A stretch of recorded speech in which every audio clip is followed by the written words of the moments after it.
Well, all right. I was looking at myself yesterday, and I realized that for me anyway, I came across a little bit more excited, you know, than I think I should be.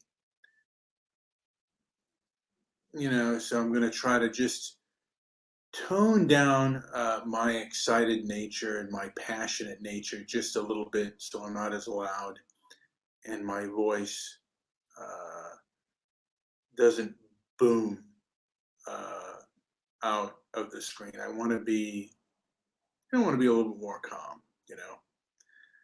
But that being said, I was watching History Debunked,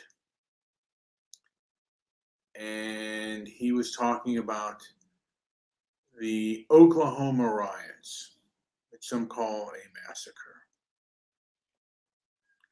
And I think I might leave later on when I edit this video. I might leave in the description box a description of that video and the man talking about it, because he does come off with a different perspective.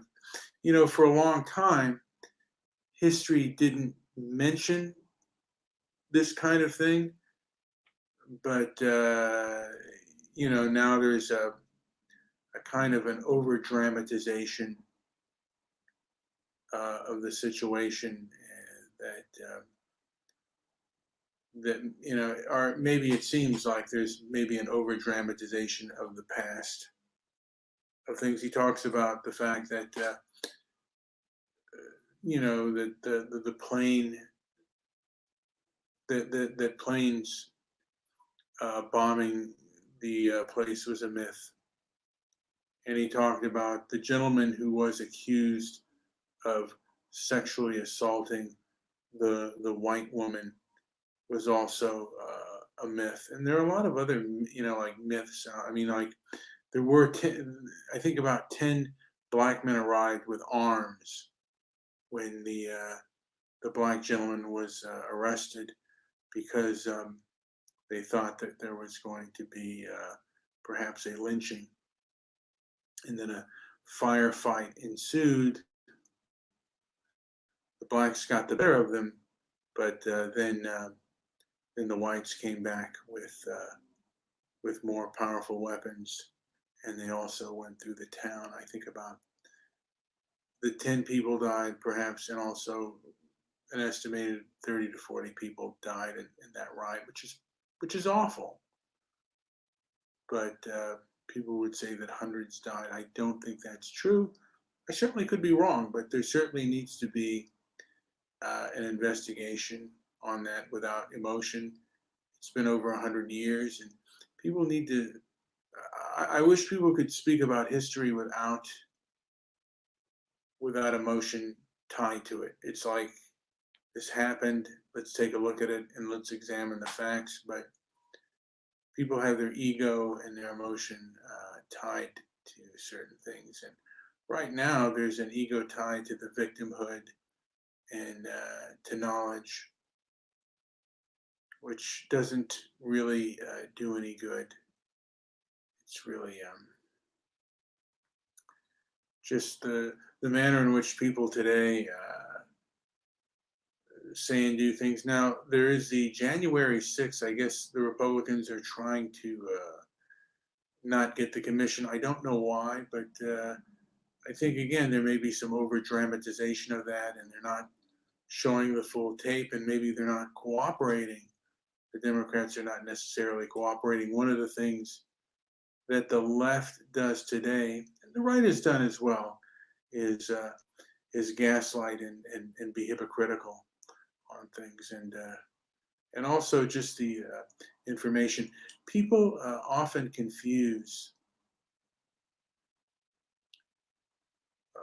There are people that believe that the January 6th Capitol incident, because I mean, I guess people can call it an insurrection. I don't think it is, but the Capitol incident was worse than the months of riots that happened.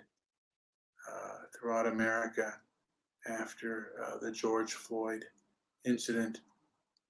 And I've also heard that if you say the name George Floyd, your um, your video will get demonetized.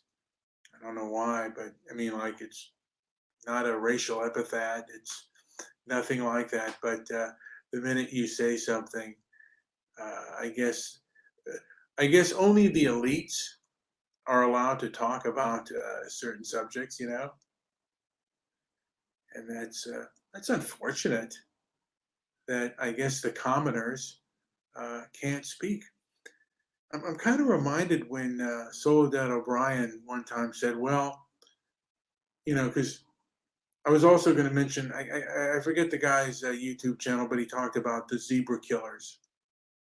And there's some estimates that the zebra killers may have killed more, than they actually did.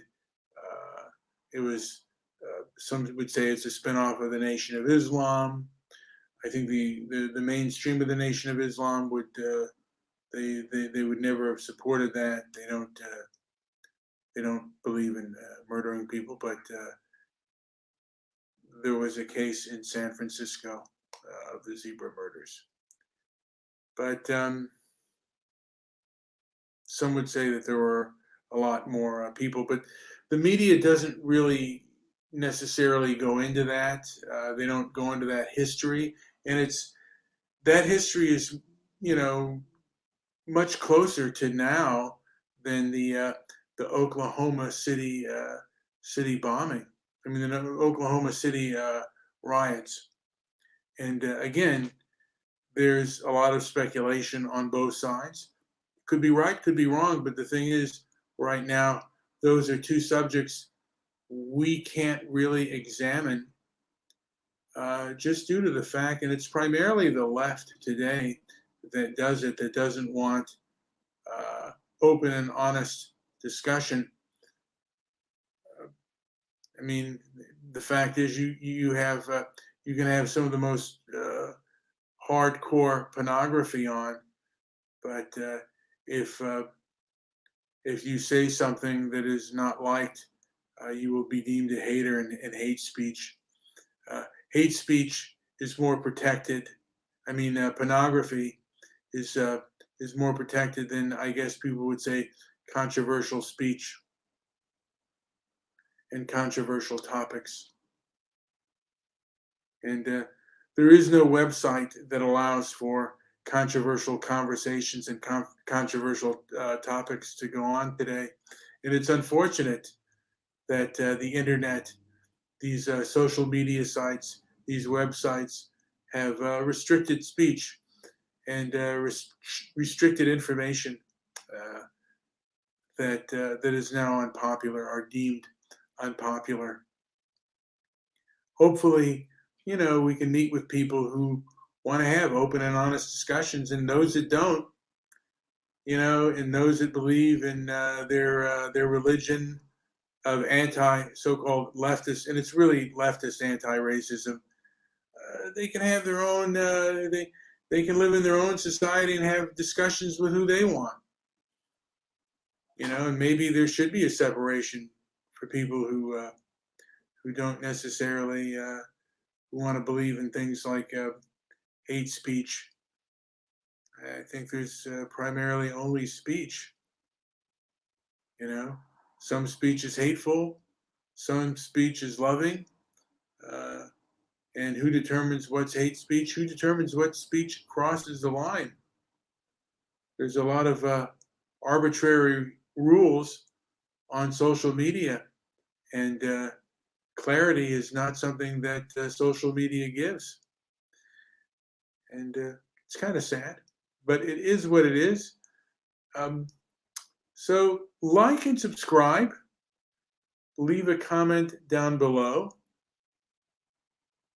and enjoy the rest of your day, night, or midday afternoon.